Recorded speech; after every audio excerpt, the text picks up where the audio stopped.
گھر میں جتنی عورتیں ہیں جتنے بچے ہیں سب کو مسنون دعائیں یاد کرانا، کھانے سے پہلے، کھانے کے بعد، سونے سے پہلے، سونے کے بعد، گھر میں داخل ہونے سے پہلے، گھر میں سے نکلنے کے بعد، بیت الخلاء میں جانے سے پہلے، نکلنے کے بعد، شیشہ دیکھتے وقت، دودھ پیتے وقت، نیا پھل کھاتے وقت، جتنی مسنون دعائیں ہیں ساری عورتوں کو سکھانا، ساری اپنے بچوں کو سکھانا، پھر ان دعاؤں کا اہتمام کرنا۔ پھر وقت بچ گیا، اب جو وقت بچ گیا، خامن تو گیا دفتر، بچے گئے اسکول، عورت گھر میں اکیلی ڈر رہی ہے، جی اللہ کا ذکر شروع کر دو۔ جو اللہ کا ذکر کرتا ہے اللہ اس کے ساتھ ہو جاتے ہیں، اللہ اس کے ساتھ ہو اللہ اس کو یاد کرنے لگ جاتے ہیں۔ تو خالی اوقات کو اللہ کے ذکر سے عورتیں بھی آباد کریں، لڑکیاں بھی آباد کریں، گھر میں خالی اوقات کو اللہ کے ذکر سے، اور ہاتھ کام کر رہا ہو زبان اللہ کا ذکر کر رہی ہو، کھانا بھی پکاتی جائے، درود شریف بھی پڑھتی جائے، تو جو اس کھانے کو کھائے گا اس کے دل میں رسول پاک علیہ السلام کی محبت بڑھتی چلی جائے، کپڑے بھی دھوتی جائے اور برتن بھی دھوتی جائے، جھاڑو بھی دیتی جائے اور اللہ کا ذکر بھی، گھر میں ایک ذکر کا ماحول، نماز کا ماحول، ایمان کا ماحول، نماز کا، ذکر کا ماحول اور دعاؤں کا ماحول، قرآن کی تلاوت کا ماحول، اور روزانہ ہر گھر میں تعلیم کا حلقہ آدھا گھنٹہ، تاکہ گھر کی عورتیں، بچیاں، لڑکیاں، لڑکے سب آدھا گھنٹہ فرشتوں کی صحبت میں بیٹھے، اللہ کی رحمت ان پہ برسے، سکینہ ان پر نازل ہو۔ اب بچوں کو تو بھیج دیا اسکول، سارا شیطانی ماحول، بچے وہاں سے گھر واپس آئے، ماں نے کھانا کھلا کے بھیج دیا، گلی میں سارا شیطانی ماحول۔ اب ہر وقت شیطانی ماحول میں رہے تو بچے شیطان نہ بنے تو کیا بنے؟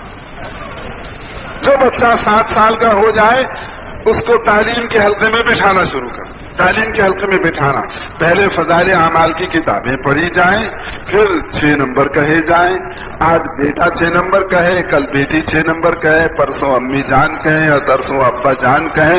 گھر میں اگر بوڑھی دادی اماں ہیں تو ان کو بھی 6 نمبر سکھانے، گھر کے ہر فرد کو 6 نمبر کا داعی بنانا ہے، تاکہ گھروں میں عورتیں بھی دعوت دیں، بچے بھی دعوت دیں، کوئی سہیلی ملنے آ گئی، کوئی پڑوسن ملنے آ گئی، کوئی رشتہ دار عورت ملنے آ گئی، کوئی مانگنے والی آ گئی، کوئی مائی کام کر، کوئی عورت گھر میں آئے صحیح تو گھر کی عورت اس کو 6 نمبروں کی دعوت دینے والی ہو، بچہ کوئی آ جائے تو بچے اس کو دعوت دیں، لڑکی کوئی آ جائے تو لڑکی ہماری اس کو دعوت، گھر کے ہر فرد کو دین کا داعی بنانا، گھر کے ہر فرد کو دین کا داعی بنانا ہے۔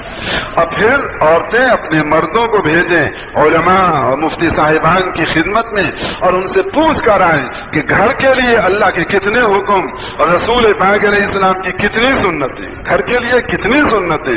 پھر میاں بیوی بچے روزانہ مشورہ کریں، اور جتنا ایمان بنتا جائے اور استعداد پیدا ہوتی جائے، ایک ایک حکم اللہ کا گھر میں زندہ کرنا، رسول پاک علیہ السلام کی ایک ایک سنت گھر میں زندہ کرنی، یہاں تک کہ اللہ کے حکم 100% گھر میں زندہ ہو جائیں اور رسول پاک علیہ السلام کی سنتیں 100% گھر میں زندہ ہو جائیں۔ تو اس کا ماحول گھر میں بنانا، اللہ کے حکموں پہ چلنے کا، رسول پاک علیہ السلام، چھوٹے چھوٹے بچے بھی سنتوں پہ چل رہے ہو، سنت کے مطابق کھانا، سنت کے مطابق کپڑے، سنت کے مطابق بال، سنت کے مطابق چلنا، سنت کے مطابق کھڑا ہونا، سنت کے مطابق گھر سے باہر، گھر سے اندر، ہر کام سنت کے مطابق، اور اللہ کا ہر حکم گھر میں موجود اور زندہ ہو۔ مثلا ایک سنت کیا ہے کہ نئی چیز کا استعمال آدمی شروع کرے تو جمعے کے دن کرے، جوتی خریدی ہے بدھ کو تو بھائی بدھ کو نہ پہنے، جمعرات کو نہ پہنے، جمعے کی رات کو پہن لیں، جمعے کے دن میں پہن لیں۔ تو آپ نے سنت کو زندہ کر دیا اور 100 شہیدوں کا ثواب اللہ آپ کو عطا فرمائے۔ تو اللہ کے سارے حکم علماء اور مفتی صاحبان سے پوچھ کر گھر میں اللہ کے سارے حکم زندہ، تو دکان میں بھی کرنے، دفتروں میں بھی کرنے، لیکن گھر میں اپنے بیوی بچوں کا ذہن بنا کر، ایمان بنا کر، ان کے مشورے سے سارے حکم، ساری سنتیں۔ پھر ہر گھر کو تبلیغی مرکز بھی بنانا ہے، ہر گھر کو تبلیغی مرکز بھی بنانا، ہر گھر میں روزانہ تبلیغی مشورہ ہو، صبح اٹھ کر پہلے کھانے کا مشورہ نہ ہو کہ آج کیا پکے گا، ناشتہ کیا، تو یہ مشورے بعد میں ہونے چاہیے، مشورے بعد میں ہونے چاہیے، پہلا مشورہ تبلیغی مشورہ گھر میں۔ کیا مشورہ گھر میں تبلیغی ہو کہ بھائی ہمارے نبی عالمی نبی ہیں، ہماری امت عالمی امت ہے، ہماری ذمہ داری عالمی ذمہ داری ہے، تو ساری دنیا میں سارا اسلام زندہ ہو جائے، اس کی فکر کرنا، اس کی محنت کرنا، یہ ہمارا کام ہے، امت کا غم کھانا ہمارا کام ہے، دین کے مٹنے کا درد دل میں پیدا کرنا یہ ہمارا کام ہے، تو ساری دنیا میں سارا دین زندہ ہو جائے۔ اب اس کے لیے روزانہ مشورے ہوں۔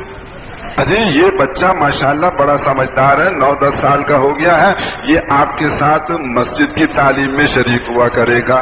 یہ 12 سال کا ہو گیا ہے، یہ 2.5 گھنٹے آپ کے ساتھ لگائے گا، 2 گز کیا کرے گا۔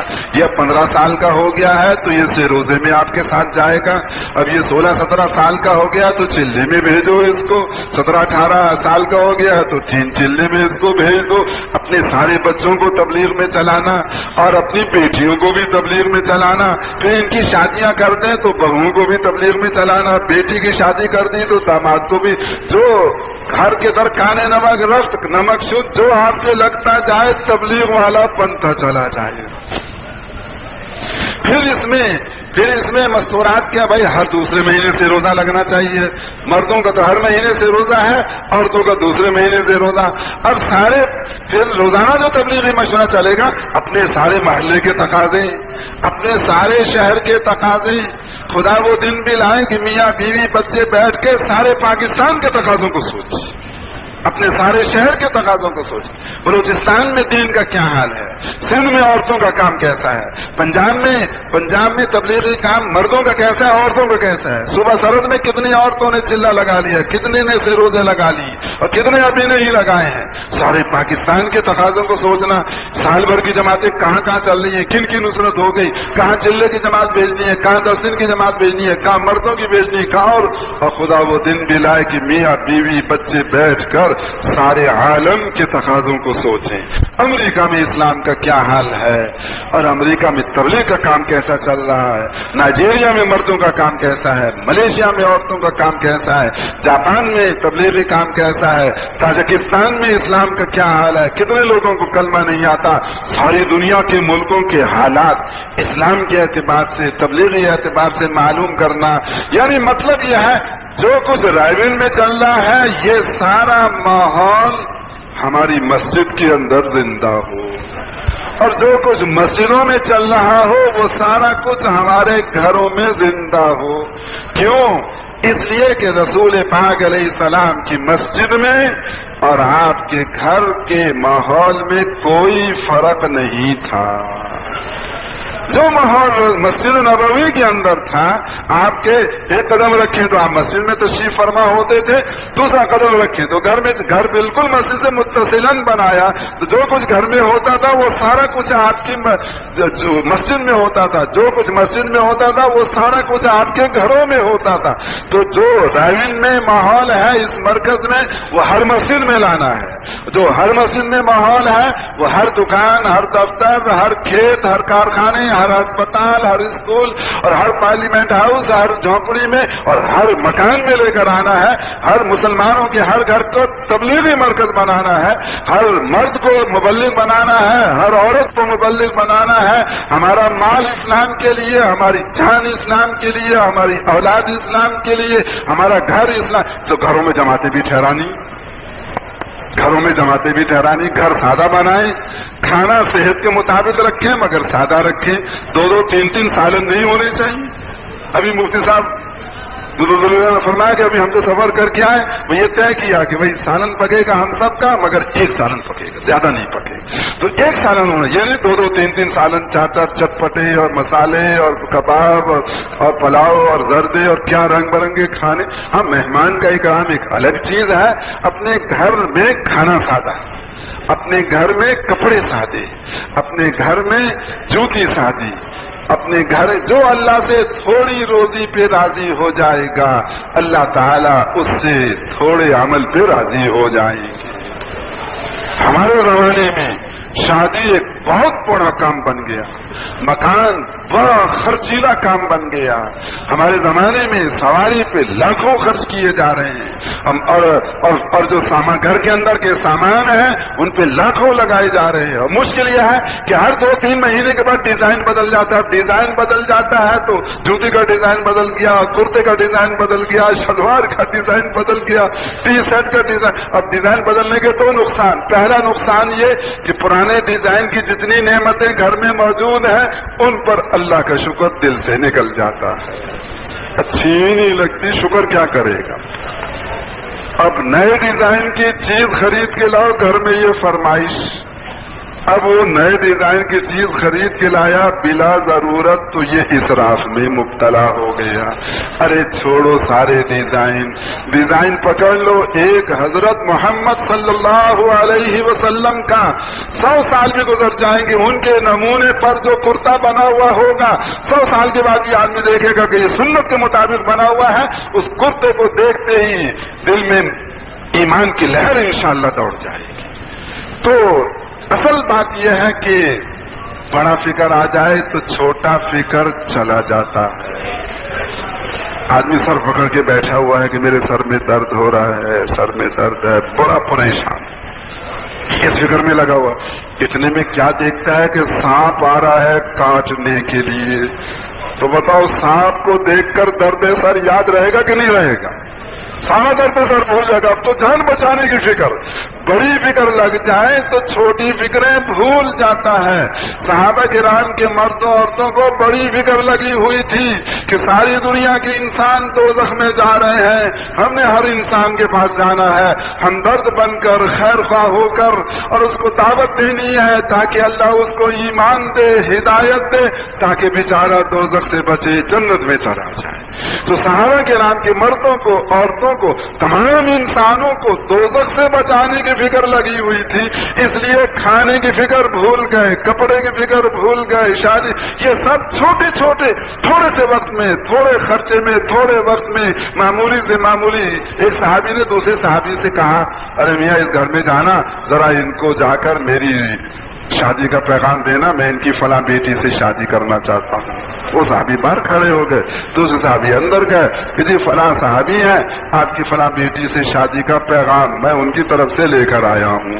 گھر والوں نے کہا کہ جی ان پہ تو ہمارا دل راضی نہیں ہوتا, آپ سے دل راضی ہوتا ہے, آپ کو ہم بیٹی دینے کو تیار ہیں. انہوں نے کہا چلو میرے ساتھ نکاح پڑھ دو. وہی نکاح ہو گیا. نکاح میں 2 گواہوں کا ہونا ضروری ہے, بس بڑی شرط ہے 2 گواہوں کا ہونا. اب 2 آدمی تو گھر میں مل ہی جاتے ہیں. اب اندر سے نکاح پڑھا کر شرماتے شرماتے باہر آئے. اجی بھائی صاحب میں اندر گیا تھا, آپ کی طرف سے پیغام دیا تھا, مگر وہ آپ پہ تو راضی ہوئے نہیں, میرے پہ راضی ہو گئے, تو میں اپنا نکاح پڑھوا کر آ رہا ہوں. اتنا مختصر کر دیا. بڑی فکر لگی ہوئی تھی, اس لیے یہ فکر بہت مختصر, بہت چھوٹی ہو گئی. تو اب ہمارا زمانہ ہوتا تو باہر والا کہتا ارے تو پکا دھوکے باز ہے, مکار ہے, میں نے تیری اپنی نیت پہلے سے خراب تھی, تو میری شادی کرانا ہی نہیں چاہتا تھا, یہاں پر خود کرنا چاہتا تھا, تو نے مجھے دھوکہ دیا, زندگی بھر تو سے بات نہیں کروں گا. باہر والے صحابی کا بھی جواب سننے کا ہے. یوں فرمایا, ارے میاں آپ کیوں شرما رہے ہیں, مجھے شرمانا چاہیے, اس لیے کہ اللہ تعالیٰ نے مقدر میں آگے لکھ رکھا تھا اس عورت سے شادی کرنا, میں خواہ زور لگا رہا تھا. اور انہوں نے بھی ایسا جواب دیا کہ اور دوستی میں اضافہ ہو گیا. تو یہ مکان, یہ سواری, یہ کھانا, یہ شادی, یہ کپڑے, یہ فرنیچر سب غائب ہو گیا تھا.